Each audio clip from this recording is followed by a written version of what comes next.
To begin, we're going to create a new file, and let's call it hangman.py. I personally like making a Boolean variable called running to understand what's going on inside of our main game loop. Inside of this loop, we'll start by printing to the console the options to play the game or to quit. Next, we're going to use a variable called selection, which we will use to take in the user's input. Following this, we'll create an if, else chain to evaluate the selection of the variable above. So selection equals 1, we're going to, for now, print play. If selection equals 2, we're going to set running equal to false, which will quit the game. And then else, if the user doesn't enter anything else, we'll just print invalid input. And finally, we'll just print a line under the loop. Alright, so now if we run our program with what we have so far, we have our menu and we enter 1, we get play to print. We enter a bunch of randomness, we get invalid input. If we enter 2, our program will finish as expected. So now we're going to create a new file and we're going to call it gamescript.py. This is going to run the actual Hangman game. In here, we're going to create a play game function, and this function is going to return a Boolean value called did player win. We're going to initially set it to false and just return it at this point. Next, we're going to come back to our main game loop and we will import the GameScript file that we just created. Now we're going to come down to the play print statement and replace it with a call to the play game method from our newly imported script. Since the play game function is returning a Boolean, we will store this in a variable called results and make an if-else chain here that will print a different response based on if the user wins or not. So if results, we will print great job since the player won. Otherwise, they lost. So else, we will print better luck next time. Before we begin the next section, we are going to add a CSV file to our project. Each line of the CSV is going to have the first 2 cells filled in. The first cell will be the word the user is trying to guess, and the second cell will simply say person, place, or thing as a hint, based on what the corresponding word is to the left. Go ahead and add this file, add whatever words you would like, but make sure that you follow this format. Okay, let's create a word generator script that will give us a word from the newly created CSV file. To do this, we'll import 2 libraries, CSV and random. First thing here is to create a class called word. This is going to hold the values that we are going to read from our CSV file. This object is simply going to contain the word that the user is going to be trying to guess, as well as the hint of what type of object it is. Now this generator is going to have one function called getWord. Inside of this function, we're going to read from our CSV file that we just created. Link to the file to our CSV reader, and then initialize the word list.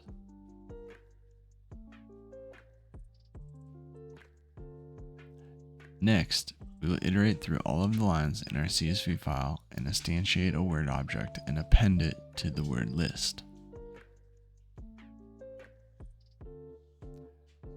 Finally, we'll just return a random value from the list by selecting that random variable we imported. And the lowest value is going to be 0.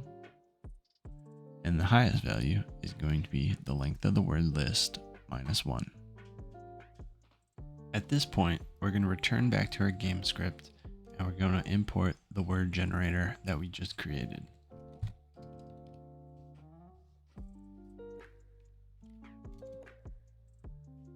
We're going to set a Boolean variable of game running to true.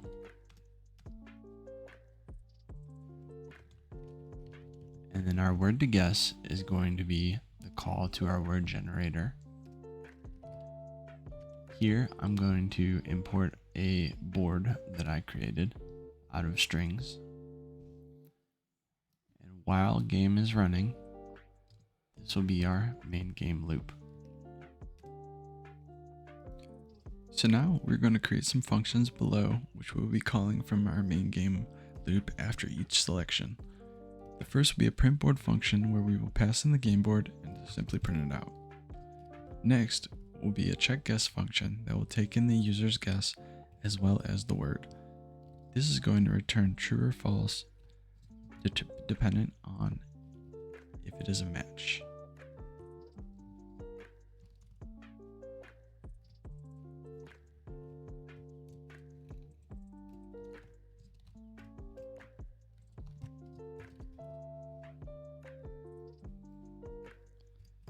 Now here is an update display word function. What this is going to do is generate a new string with dashes based on what the user has guessed correctly so far and replace the old one. To do this, it is going to iterate over the length of the word.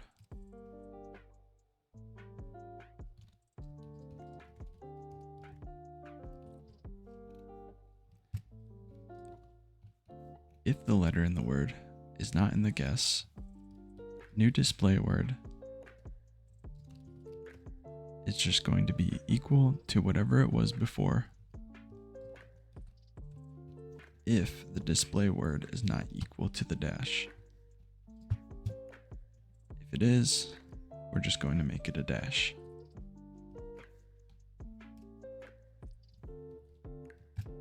Else, we're just going to add the guess because it was present, and now just simply return the string.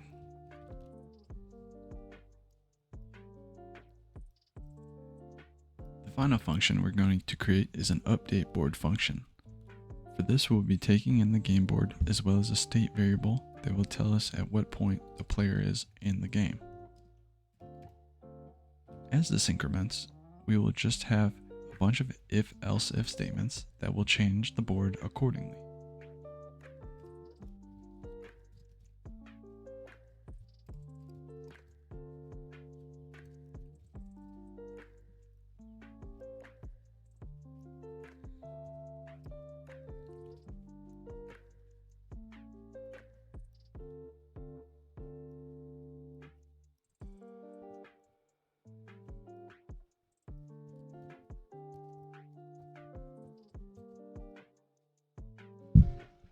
A few small mistakes to correct before moving forward. On line 75, we want the number here to be 6 and not 7. And on line 46, we need to open up our function with a colon and not a semicolon.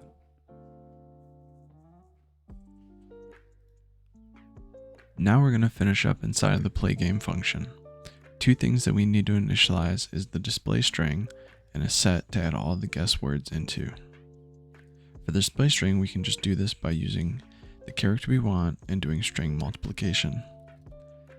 Next is just initializing a set called guessed letters. Now back in our game loop, we'll be printing the board as well as the display word and the hint.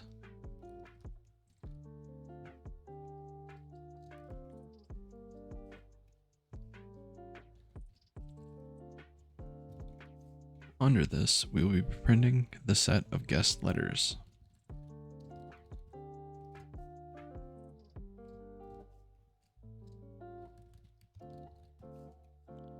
Following this, we will make the conditional statements to check if we win or lose.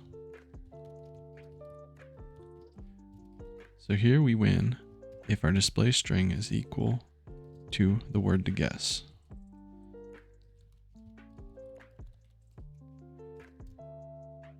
And we lose if the state increases to 6. I'll go ahead and initialize the state up here.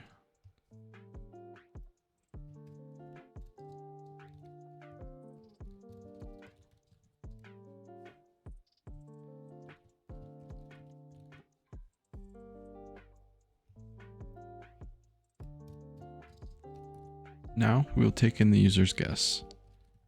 I am taking the first position of the user's guess here to not need to error check if the user enters more than one character. It will just take the first one from the string. And we'll add the guest letter to the set. Now we're going to make a conditional statement and have our check guest function as our conditional with the necessary parameters. If it evaluates to true, we have a match inside, and we will update our display string variable with our updated display word function. Else, there was no match, so we will increase our state by 1 and update our game board with our update board function.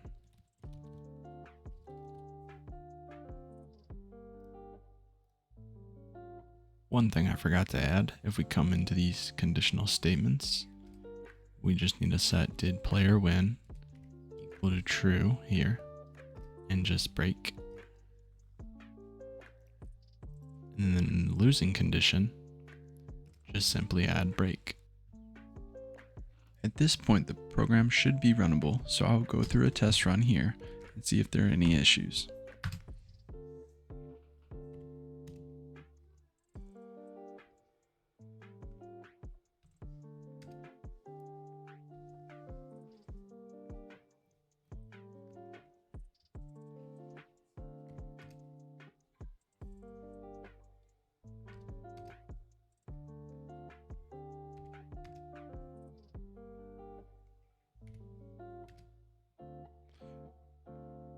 Everything seems to be running as expected. The only issue I'm really seeing is that the input for guessing the letter, there's no space, and it is looking like I'm just adding another letter to the word letter.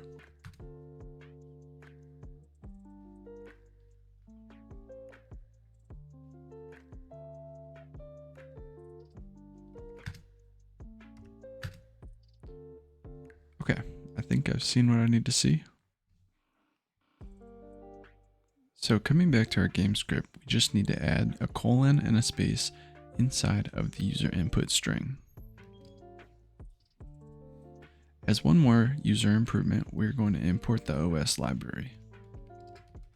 With this library, we're going to call the CLS command before every iteration of the loop. So as we go through the game, it will appear that it is changing but not moving. Note that if you're using Mac or Linux, use the clear command instead.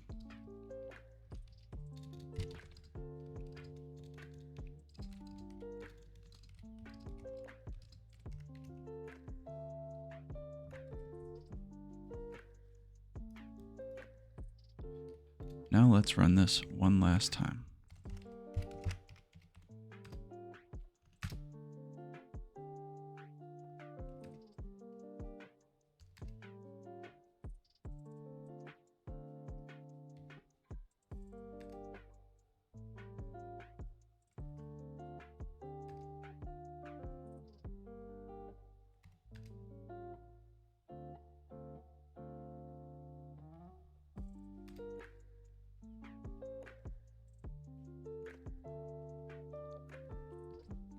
Okay, it's looking good so far.